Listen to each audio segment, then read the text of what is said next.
Welcome to our period 4 update.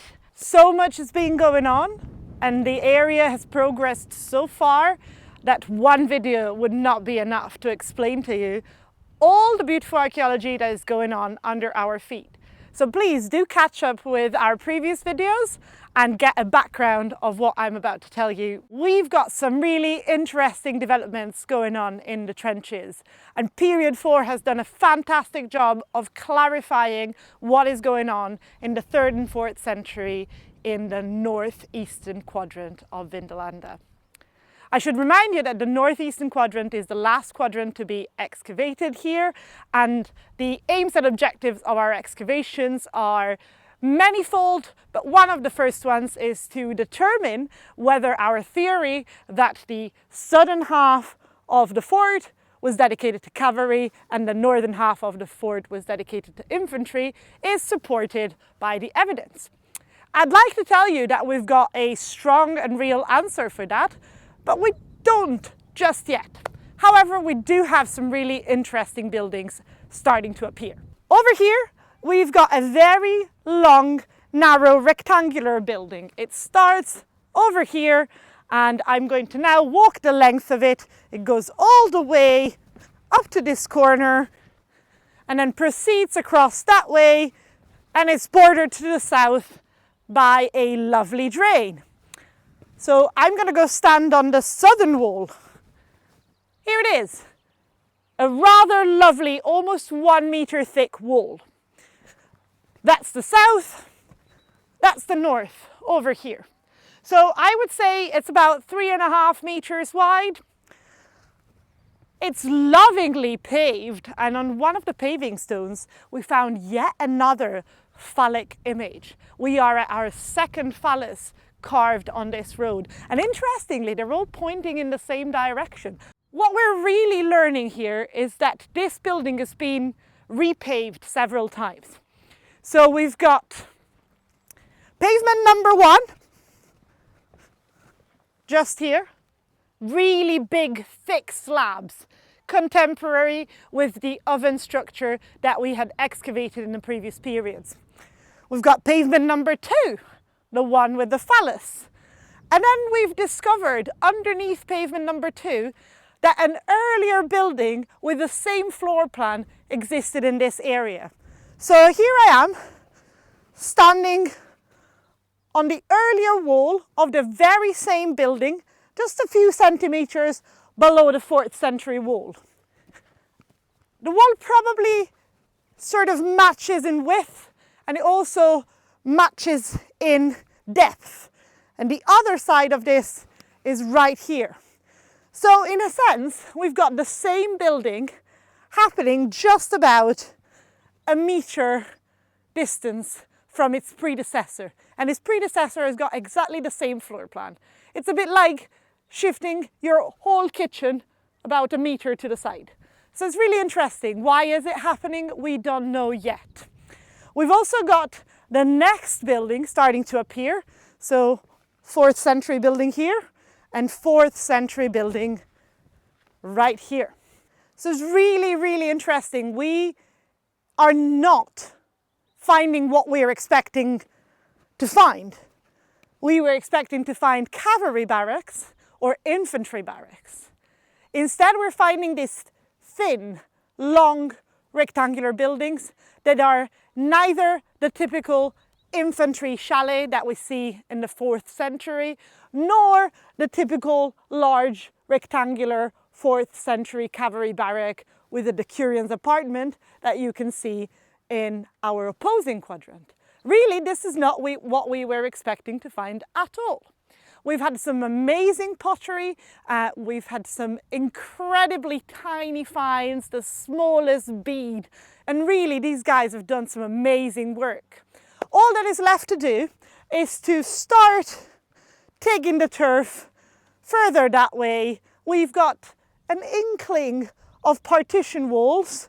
There is one right here. There's another one right here. And a third one over here. So very small rooms, likely departing in that direction. So really, the challenge has been set for our period 5 volunteers to expose this building and tell us if it's something that looks a bit like its 3rd and 4th century neighbours, or if it's finally the barrack that we've been looking for. So many of you engaged with our videos and asked us questions, and as we promised, we're going to answer one. One of you asked us, how is the publication plan for our excavations proceeding?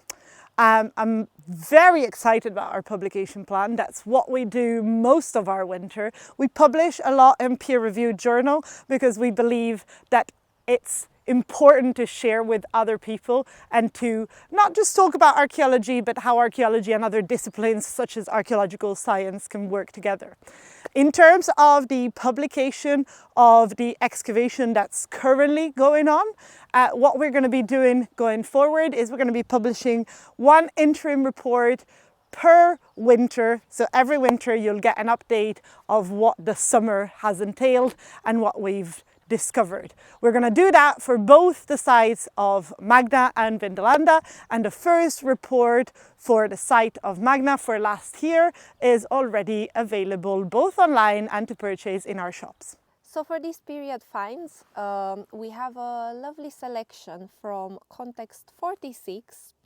However, one that particularly caught my attention is this piece of pottery. Now, if we look at it, this is a black burnished ware 1. So this one would have come from nowadays southwest England, think Dorset area. This was happening a lot, especially after 120 AD, when Hadrian's Wall started being built, and we see a lot of units being stationed there. So therefore the need for a more formal supply so that everybody would have sufficient pottery. So that's when the workshops from Dorset started supplying the north. This particular fragment that we're looking at is a cooking pot, and there are some really diagnostic features about it that tell me this must have been quite late, most likely after 220 AD. Now, how do I know this? First of all, there's a rim, and if we look at it, it's very everted. So the way these cooking pots go, essentially they start for a more straight rim and then they become more and more everted. Now, the second indication that this again is coming from a 3rd century context is the decoration. So we can see it has a so-called lattice decoration. Now, if we look at the angles in between the lines, they are over 90 degrees, so they are all obtuse. And this again was happening after 220 AD. And then again, one last feature that I find again fascinating is this sort of line that delimitates the decoration. This didn't used to be a thing earlier on, and then later in time it just started being added up. So all these features tell us a lot about the chronology, really. So it's fascinating when you can look at this spot and just notice all these things and tie them into all this narrative almost. Now, there are certain other things that we can tell about this. Firstly, in terms of its use, how was this used? Well, as I referred to it as a cooking pot, it was used for cooking. Most likely it would be put either in an iron tripod above the fire, or it could be hanged by its rims, which makes sense because they're very everted, so you could easily hang it.